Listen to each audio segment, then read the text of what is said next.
नजर सब पर। नमस्कार, मैं हूँ वैशाली मुदगल और आप देख रहे हैं 10 न्यूज। तो चलिए दिखाते हैं आपको देश दुनिया की जरूरी और ताज़ा खबरें। जम्मू कश्मीर के पूर्व राज्यपाल सत्यपाल मलिक का दिल्ली के आरएमएल अस्पताल में निधन हो गया। 79 वर्षीय मलिक लंबे समय से बीमार थे। उनके निधन से राजनीतिक हलकों में शोक की लहर है। मलिक ने कई राज्यों में राज्यपाल और सांसद के रूप में कार्य किया था।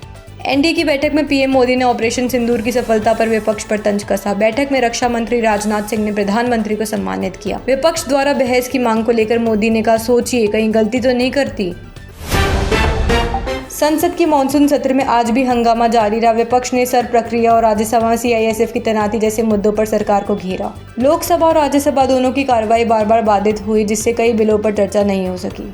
अमेरिका के राष्ट्रपति डोनाल्ड ट्रंप की टैरिफ धमकी पर भारत ने सख्त जवाब दिया। विदेश मंत्रालय ने कहा, जो देश खुद रूस से अरबों का व्यापार करता है वो हमें नसीहत ना दे। भारत अपने हितों की रक्षा करने में सक्षम है। रूस ने अमेरिका के साथ 1987 में हुई मध्यम दूरी की मिसाइल डील तोड़ दी है। रूस ने कहा है कि अमेरिका की परमाणु पनडुब्बियों की तैनाती के बाद ये समझौता व्यर्थ हो गया है। पुतिन के इस फैसले के बाद ट्रंप के खिलाफ मास्टर स्ट्रोक माना जा रहा है। 15 अगस्त से पहले दिल्ली पुलिस ने सुरक्षा चूक पर कार्रवाई की है। डमी बम ड्रिल में नाकामी के चलते लाल किले में तैनात 7 पुलिसकर्मी सस्पेंड किए गए हैं। साथ ही 5 बांग्लादेशी नागरिकों को अवैध रूप से परिसर में घूमने की कोशिश में गिरफ्तार किया गया है। अनुच्छेद 370 हटने की 6ठी वर्षगांठ पर जम्मू कश्मीर राजनीतिक माहौल गर्म रहा। बीजेपी ने श्रीनगर में तिरंगा बाइक रैली निकाली, जबकि कांग्रेस ने इसे काला दिवस बताया। राज्य में धारा 370 को हटाए जाने पर अब भी राजनीतिक मतभेद बने हुए हैं। एनडीए की बैठक में प्रधानमंत्री मोदी ने गृह मंत्री अमित शाह की सदन में समन्वय के लिए तारीफ की। उन्होंने कहा कि शाह ने विपक्ष के बीच भी संतुलन बनाने में भूमिका निभाई। साथ ही सांसदों से सरकार की योजनाएं जनता तक पहुंचाने का आग्रह भी किया। राहुल गांधी पर सुप्रीम कोर्ट की टिप्पणी के बाद प्रियंका गांधी भड़की। उन्होंने कहा, जज ये तय नहीं कर सकते कि कौन सच्चा भारतीय है। राहुल गांधी ने सेना पर विवादित बयान दिसंबर 2022 में भारत जोड़ो यात्रा के दौरान दिया था। पश्चिम बंगाल के कूच बिहार में भाजपा नेता शुवेंदु अधिकारी के काफिले पर पथराव हुआ। वह एक रैली में शामिल हो रहे थे। टीएमसी कार्यकर्ताओं ने विरोध प्रदर्शन किया। घटना के बाद इलाके में तनाव है और पुलिस मामले की जांच कर रही है। जम्मू कश्मीर को फिर से पूर्ण राज्य बनाने की मांग पर सुप्रीम कोर्ट 8 अगस्त को सुनवाई करेगा। 2019 में अनुच्छेद 370 हटाकर इसे केंद्र शासित प्रदेश बनाया गया था। याचिकाकर्ताओं ने मांग की है कि केंद्र सरकार जल्द राज्य का दर्जा बहाल करने का निर्देश दिया जाए।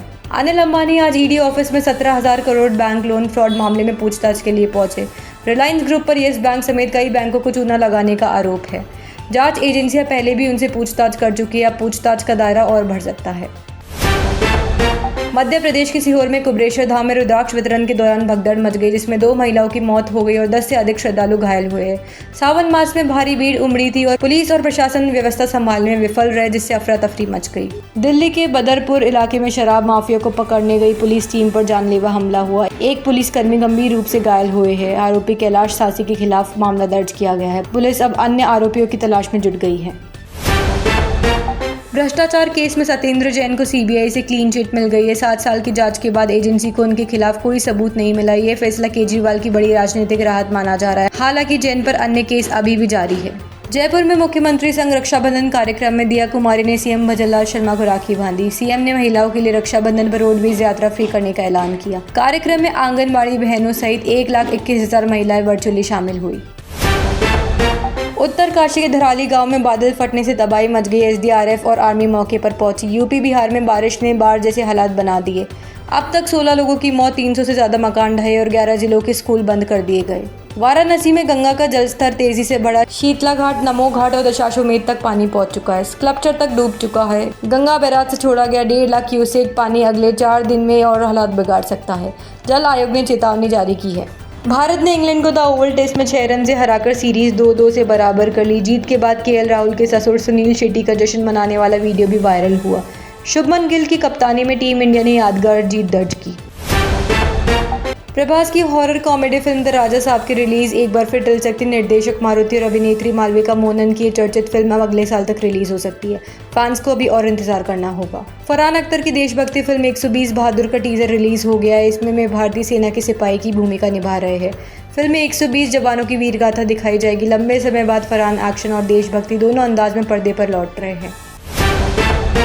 तो ये थी आज की सुपरफास्ट खबरें। देखते रहिए 10 न्यूज। नजर सब पर।